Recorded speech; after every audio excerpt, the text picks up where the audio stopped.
அனைவருக்கும் வணக்கம். இந்த வீடியோவில் நம்ம பார்க்க போகிறது இந்தியன் பாலிட்டிலேருந்து ரொம்ப முக்கியமான ஒரு டாபிக் அப்படின்னு சொல்லலாம். ஏன்னா எந்த எக்ஸாம் எடுத்தாலும் இதுலேருந்து ஒரு கொஷின் கண்டிப்பாக வந்துக்கிட்டே இருக்கும். ஸோ அந்த அளவுக்கு இம்பார்ட்டண்டான டாபிக். ஸோ வீடியோவை ஸ்கிப் பண்ணாமல் ஃபுல்லாக பாருங்கள், உங்களுக்கு பயனுள்ளதாக இருக்கும். வீடியோ பிடிச்சிருந்தால் ஒரு லைக்கை போட்டுவிடுங்க. சேனலை சப்ஸ்கிரைப் பண்ணாதவங்க சப்ஸ்கிரைப் பண்ணிவிட்டு இந்த வீடியோ பாருங்கள், ஓகேவா? ஸோ அரசாங்க அமைப்புகள் அப்படிங்கிறது தான் இன்றைக்கி நம்ம பார்க்க போகிற டாபிக். ஸோ வாங்க வீடியோக்குள்ளே போகலாம். முதல்ல உயர்குடி ஆட்சி. ஸோ உயர்குடி ஆட்சி நடைபெறுற நாடுகள் அப்படின்னு பார்த்தீங்கன்னா இங்கிலாந்து மற்றும் ஸ்பெயின் நாடுகளில் நடக்குது, ஓகேங்களா? அதாவது பரம்பரையாக அந்த அரச குடும்பங்களே ஆட்சி பண்ணிக்கிட்டு இருப்பாங்க, ஓகேங்களா? ஸோ அரச குடும்பங்கள் ஆட்சி அப்படின்னு சொல்லலாம் உயர்குடி ஆட்சி. உயர்குடியினரால் நடத்தப்பட்டு அமைக்கப்படும் அரசாங்கம், ஓகேங்களா? இவங்க தான் ஹெட்டாக இருப்பாங்க. ஸோ அவங்களுக்கு கீழே தான் கவர்மெண்ட்டே அமையும், ஓகேங்களா? ஸோ இங்கிலாந்தில் அந்த முறை கொஞ்சம் கம்மியாயிடுச்சு, ஸ்பெயினில் இன்னும் அந்த முறை ஸ்ட்ராங்காக இருக்குது. அடுத்தது ரெண்டாவது பார்த்திங்கன்னா முடியாட்சி.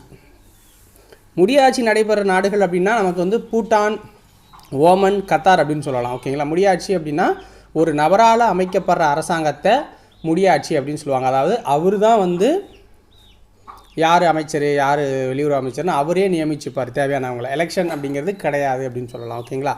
அடுத்தது தனிநபர் ஆட்சி. இது வந்து வடகொரியா, சவுதி அரேபியாவில் நடந்துக்கிட்டு இருக்குது. முழு அதிகாரம் கொண்ட ஒரு நபரால் அமைக்கப்படுற ஆட்சி. அவர் சொல்கிறது தான் அந்த நாட்டில், ஓகேங்களா? ஸோ என்ன வேணாலும் பண்ணலாம். இப்போ நம்ம நாட்டில் அப்படி கிடையாது. ஒருத்தர் பதவி நீக்கம் பண்ணணும் அப்படின்னாலே அதுக்கு நிறைய ப்ரொசீஜர் இருக்குது. பட் இங்கெல்லாம் வந்து அந்த ப்ரொசீஜர் கிடையாது. ஸோ அவர் தான் முழு அதிகாரம் கொண்டவராக இருப்பார். சிறு குழு ஆட்சி அப்படின்னு சொல்லுவாங்க. ஸோ இது வந்து முன்னாள் சோவியத் யூனியனில் இது நடைமுறையில் இருந்துச்சு. சீனாவில் இருக்குது, வெனிசுலாவில் இருக்குது அப்படின்னு சொல்லுவாங்க. அது மக்களின் சிறிய குழு ஒன்று ஒரு நாட்டையோ அல்லது அமைப்பையோ கட்டுப்படுத்துவதே சிறு குழு ஆட்சி அப்படின்னு சொல்லுவாங்க, ஓகேவா? அடுத்தது மத குருமார்களின் ஆட்சி. மத குருமார்களின் ஆட்சி அப்படின்னா வாட்டிகன் சிட்டி அப்படின்னு சொல்லுவாங்க. இருக்கிறதுலே சின்ன நாடு அப்படின்னு சொல்லலாம். ஸோ மத குருமார்கள் தம்மை கடவுளாகவோ அல்லது கடவுளின் பெயரால் மத குருமார்களே அமைக்கப்படும் அரசாங்கம். ஸோ ஓகேங்களா? ஸோ வாட்டிகன் வந்து கிறிஸ்டின் நகரம் அப்படின்னு சொல்லலாம். மக்களாட்சி அப்படின்னா இந்தியாவில் இருக்குது, அமெரிக்க ஐக்கிய நாடுகளில் இருக்குது, ஃப்ரான்ஸில் இருக்குது. ஸோ இந்தியாவில் இருக்கிற மக்களாட்சி அப்படிங்கிறது தனித்துவமானது. இந்த ரெண்டு நாட்டிலையும் இருக்கிற மக்களாட்சியும் தனித்துவமானது தான். பட் இந்தியாவில் இருக்கிறது ஸ்பெஷலானது, ஓகேங்க? ஒரு நாட்டின் தகுதி உள்ள குடிமக்களால் வாக்களிக்கப்பட்ட தனிநபரோ அல்லது குழுவாகவோ தேர்ந்தெடுக்கப்பட்ட பிரதிநிதிகள் மூலம் அமைக்கப்படுற அரசாங்கம் தான் மக்களாட்சி அரசாங்கம் அப்படின்னு சொல்லுவாங்க. அதாவது இந்தியாவில் ஃபுல் அண்ட் ஃபுல் மக்களாட்சி தான். ஆனால் இங்கே வந்து அதிபர் முறை இருக்குது, ஓகேங்களா? நம்ம இந்தியாவில் அதிபர் முறை கிடையாது. இருந்தாலும் ஒரு பெயரளவில் இருக்குது குடியரசுத் தலைவர். அடுத்தது குடியரசு.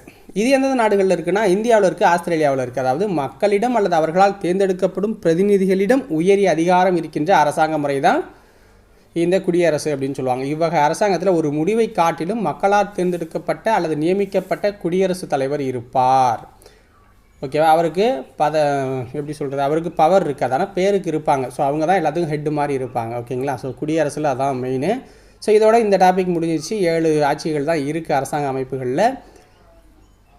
ஸோ இந்த வீடியோ பதிவு உங்களுக்கு பிடிச்சிருந்தா ஒரு லைக்கை போட்டு விடுங்க. நாளைக்கு நிறைய வீடியோஸ் வந்து பார்க்கலாம். நன்றி, வணக்கம்.